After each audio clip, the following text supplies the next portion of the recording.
오늘 말씀의 제목은 르호보암의 리더십이라는 제목으로 말씀을 나누겠습니다.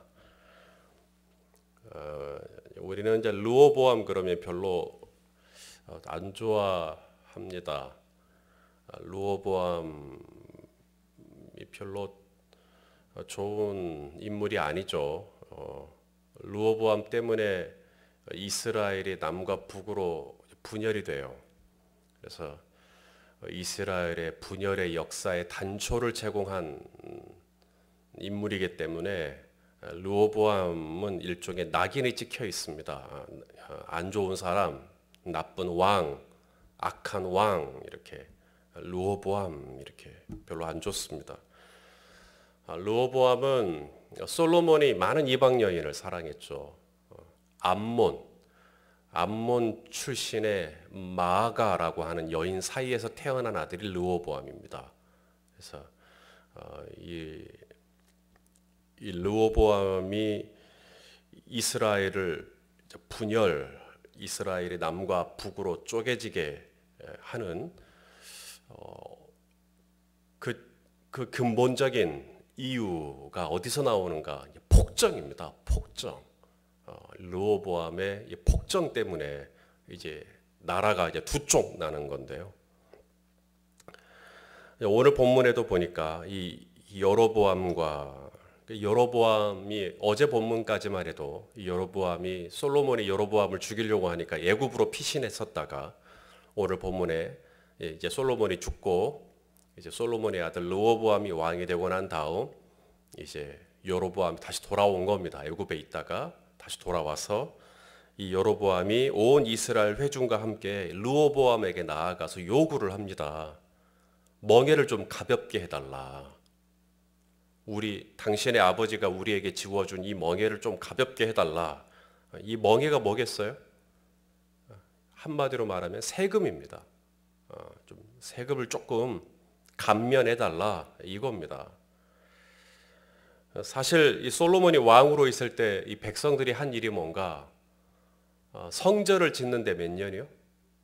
7년. 또 왕궁을 짓는데 13년. 이게 끝이 아니었어요.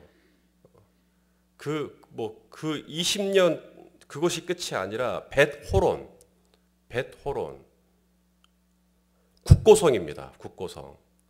또 국고성이 끝이 아니라 병거성, 또 마병성 이런 걸 계속 짓습니다. 또한 이스라엘 변방을 방어한다고 하솔, 무깃도, 게셀 이런 걸 또 계속 건설합니다. 그리고 요새화를 또 시켜요. 이런 엄청난 공사에 누가 동원이 됐겠어요? 당연히 백성들이죠. 그러니까 솔로몬이 이스라엘을 다스리는 내내 백성들은 계속 공사에 계속 동원이 되는 겁니다. 하루라도 허리 한번 제대로 펼 날이 없는 거죠. 은이 길가의 돌멩이처럼 흔했다고 했습니까? 그럼 뭐합니까? 맨날 일하는데 허구한 날 노가다에 동원이 돼서 백성들은 은은 돌처럼 흔하지만 쓸 일이 없는데요. 쓸 시간이 없는데요. 맨날 일하는데. 그리고 이 부가된 이 무역이 이 멍에가 너무 무거운 겁니다. 그래서 오늘 르호보암에게서 와서 말하는 겁니다. 이만큼 건설하고 이만큼 만들고 이만큼 건물 짓고 이만큼 했으니까 이제 좀 그만하자는 거죠. 이제는 조금 우리들 좀 쉬게 해달라는 거예요. 그 요구예요. 그런데 르호보암이 결정적으로 잘못된 결정을 내리고 맙니다. 그 잘못된 결정 때문에 이제 결국 갈라져요. 여로보암을 위시로 한 10개 지파와 그 다음에 르호보암은 유다와 베냐민 이렇게 남과 북으로 갈라져 버립니다. 내일 보게 될 본문입니다만 14절 열왕기상 12장 14절을 우리 한번 읽겠습니다. 바로 이 말 한마디 때문에 이제 결국은 갈라집니다. 읽겠습니다. 시작. 어린 사람들의 자문을 따라 그들에게 말하여 이르되 내 아버지는 너희의 멍에를 무겁게 하였으나 나는 너희의 멍에를 더욱 무겁게 할지라. 내 아버지는 채찍으로 너희를 징계하였으나 나는 전갈 채찍으로 너희를 징치하리라 하니라. 그러니 얼마나 놀랍니까 백성들이. 그러니까 백성들이 숨이 턱 막히는 거죠. 그래서 결국은 갈라지는 겁니다. 아무리 두꺼운 벽돌도 힘을 주면 반쪽 나듯이 어쩔 수가 없어요. 그렇기 때문에 이 르호보암에게는 일종의 어떤 선입견, 어떤 편견, 인물에 대한, 르호보암은 참 안 좋은 사람, 르호보암은 나쁜 놈, 이런 어떤 편입견, 선입견 좀 있어요. 그래서 아주 나쁜 지도자, 아주 악한 지도자. 그래서 오늘 같은 본문이 딱 나오면 르호보암에 대해서 벌써 딱 안이 꼽게 들어가는 겁니다. 그래서 본문 묵상하는 게 이제 조금 쉽지가 않죠. 그런데 제가 오늘 본문을 묵상할 때 이 르호보암의 선입견을 좀 내려놔 봤어요. 르호보암에 대한 선지식을 좀 내려놔 봤어요. 르호보암의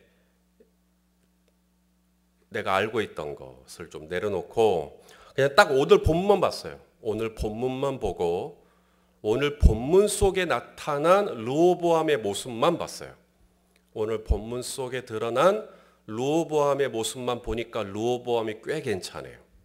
오늘 본문 모습만 보면, 오늘 본문 모습만 묵상을 해보니까 르호보암이 꽤 괜찮은 모습도 있었구나 라는 생각이 들어요. 그러니까 더 안타깝더라고요.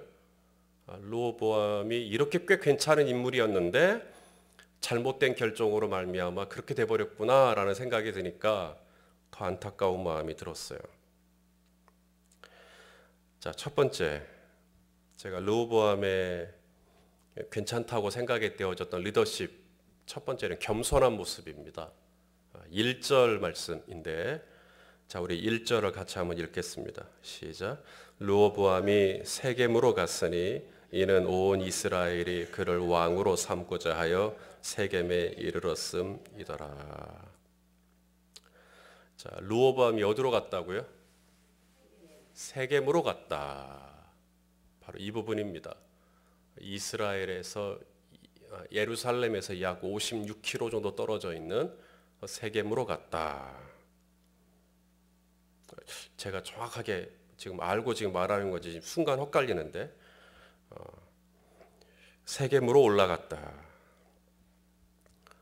역대 왕이 역대 다윗도 그렇고 솔로몬도 그렇고 왕이 될 때 백성들이 왕에게 왔는가 아니면 왕이 백성들에게 갔는가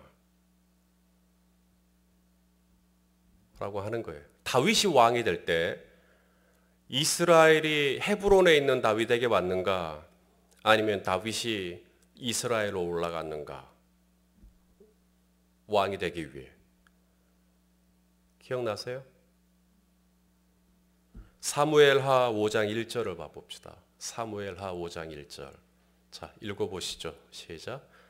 이스라엘 모든 지파가 헤브론에 이르러 다윗에게 나와 이르되 보소서 우리는 왕의 한 골육이니이다. 그리고 왕의 머리에 기름을 붓습니다. 다윗의 머리에. 그리고 다윗을 헤브론에서 왕으로 삼죠. 이게 정석이에요.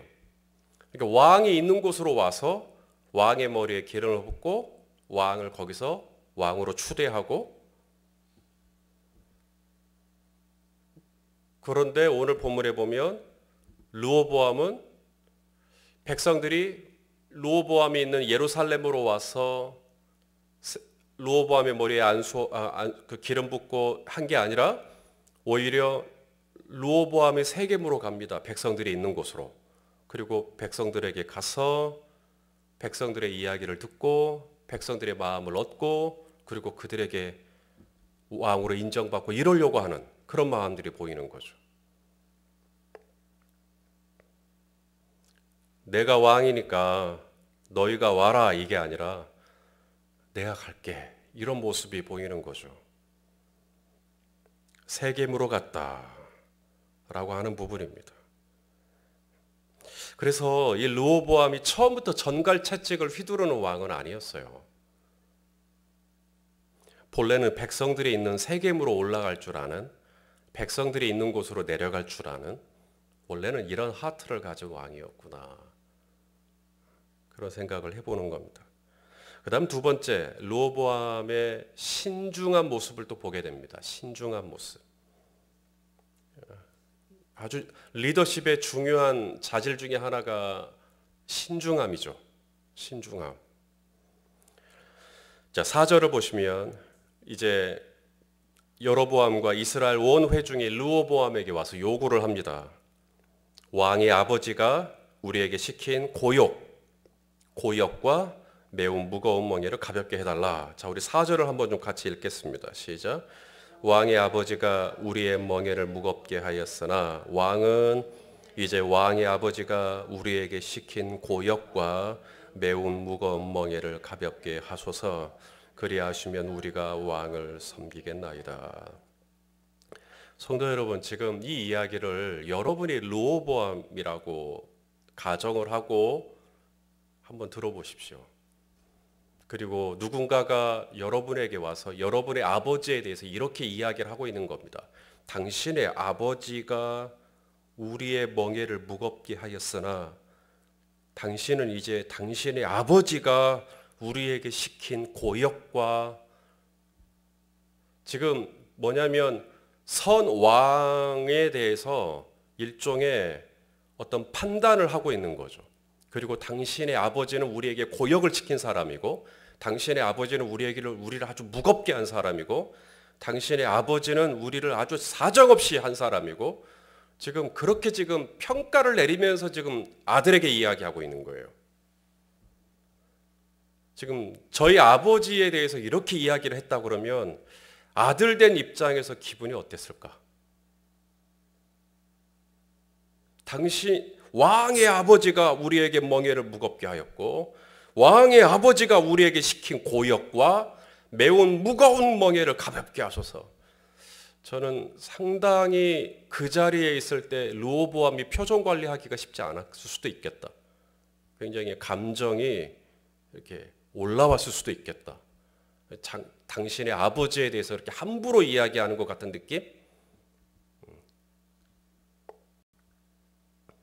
틀린 말은 아닐지라도 듣기 좋은 말은 분명 아니었을 수 있어요. 근데 르호보암의 반응입니다. 5절에 르호보암이 대답하되 뭐라 그래요?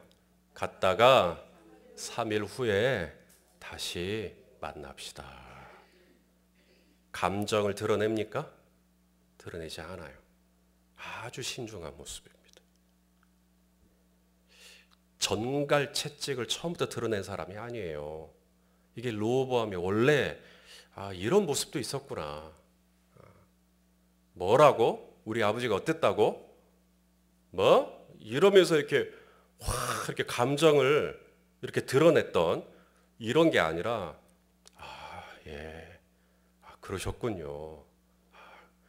그러면 우리 3일 후에 다시 한번 이야기 한번 해봅시다. 이렇게 했다는 거예요. 신중한 사람입니다.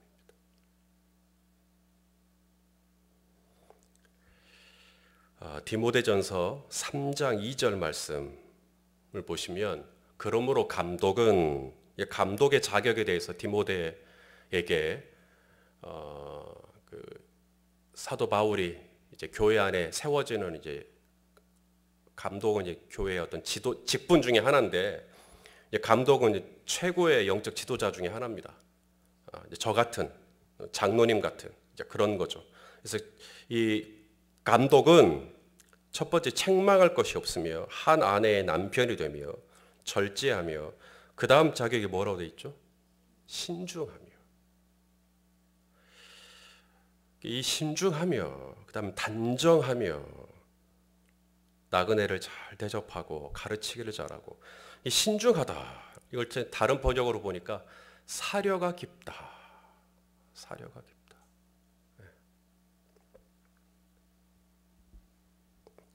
사려가 깊다. 이렇게 돼 있어요. 이게 리더십 중에 하나입니다. 어떤 이야기를 딱 들었을 때 이게 순간 이게 확 그렇게 하는 게 아니라 예. 그러면서 3일 후에 우리 다시 한번 이야기해 봅시다. 이게 르호보암의 리더십이었습니다. 처음부터 정갈채찍 이야기하지 않았어요. 잠언 15장 28절 말씀도 한번 읽어보시죠. 잠언 15장 28절 시작. 의인의 마음은 대답할 말을 깊이 생각하여도 악인의 입은 악을 쏟느니라.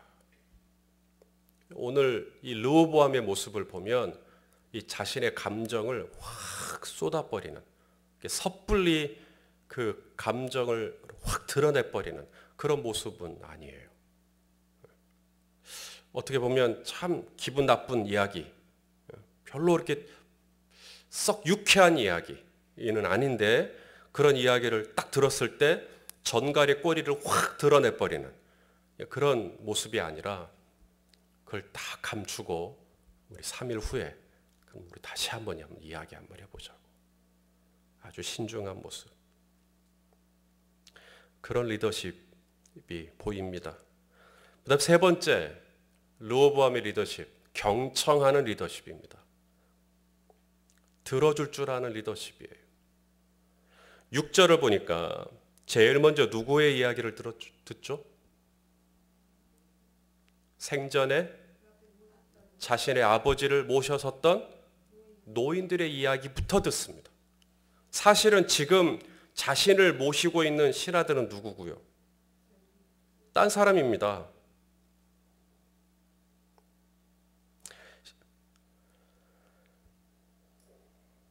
10절에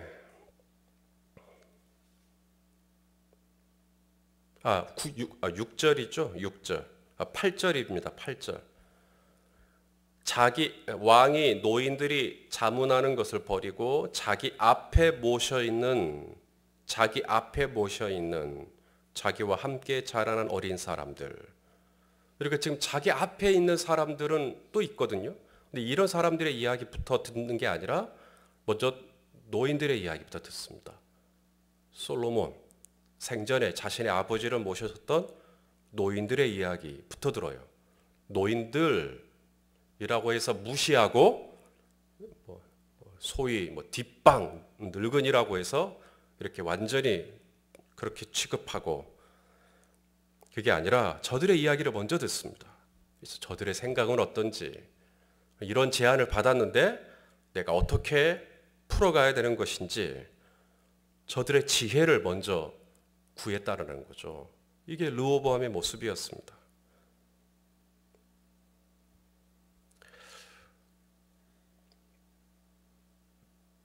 그리고 8절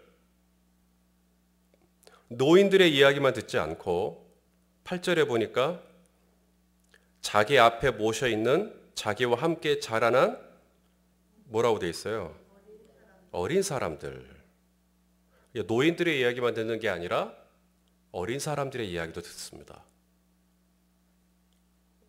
어린 사람들이니까 뭘 모르겠지 라고 해서 그들의 이야기는 또 무시하고 이게 아니라 노인은 노인대로 어린 사람은 또 어린 사람대로 다 이야기를 듣습니다. 이런 모습은 꽤 괜찮지 않아요? 저는 꽤 괜찮다고 봤어요. 먼저 노인분들의 이야기를 들으려고 했던 그 마음이 참 귀하네요. 하지만 그들의 이야기도 들었지만 또 다른 분들의 생각은 또 어떠신지 또 그 이야기도 한번 들어보려고 했던. 근데 결국은 이쪽도 저쪽도 같은 이야기를 했다면 문제가 안 되는데 서로 다른 이야기를 했고 그리고 안 좋은 것을 선택을 해버렸다는 것이 이제 비극이긴 했지만 자 노인들이 전해준 충고는 뭐였습니까? 백성들의 요구를 받아들여 주십시오. 그래서 백성들을 잘 섬기십시오. 이게 노인들의 충고였죠.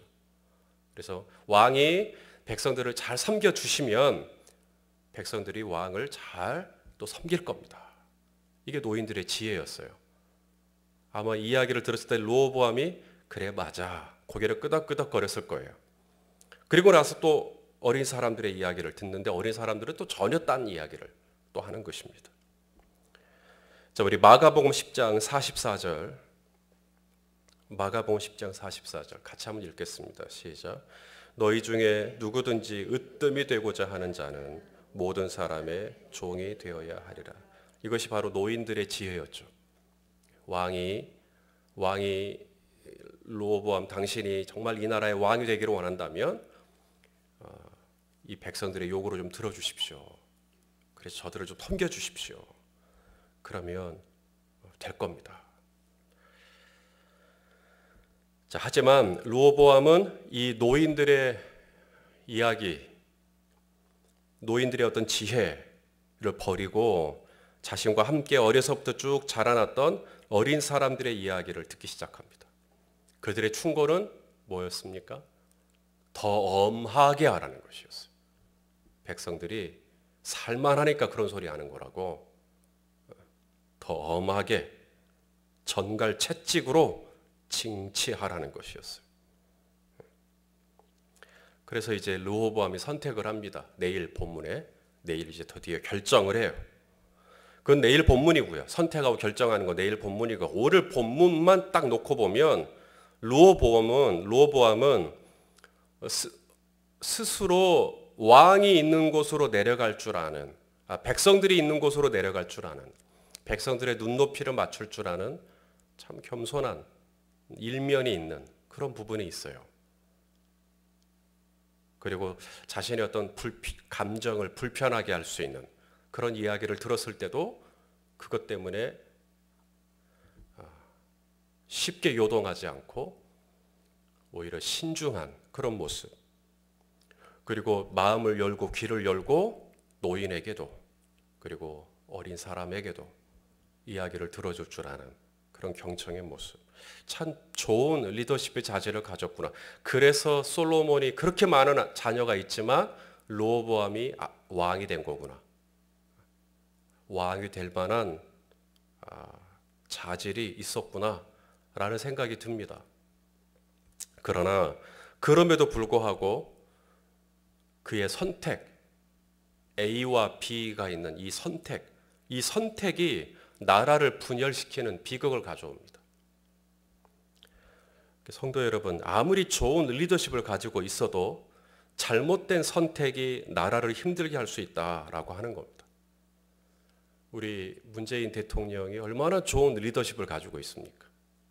얼마나 겸손하시고 얼마나 좋은 성품, 신중하시고 또 얼마나 경청하시고 얼마나 좋은 리더십을 가지고 있어요. 근데 선택 말이에요, 선택. 이 선택과 결정이 잘못되면 이것 때문에 힘들어질 수 있다라고 하는 부분이, 그래서 우리가 기도해 줘야 돼요. 기도해 드려야 돼요, 우리가. 그래서 정말 지도자로서 그런 좋은 리더십과 좋은 자질을 가지고 정말 바른 선택과 바른 결정들을 내리실 수 있도록 우리가 기도해 드려야 돼요. 저를 위해서도 기도해 주셔야 되고 우리가 위에 있는 분들을 위해서 그렇게 기도해 주셔야 됩니다. 오늘 하루도 우리 성도님들 정말 이 하나님 나라의 리더십, 저는 이게 하나님 나라의 리더십이라고 생각해요. 겸손한 리더십, 신중한 리더십, 경청의 리더십, 이 하나님 나라의 리더십을 가지고 오늘도 정말 바른 선택, 괜찮은 선택, 좋은 선택 하심으로 말미암아 나와 내 주변에 있는 모두를 유익하게 하는 귀하고 복된 하루가 되시기를 예수님의 이름으로 축원합니다.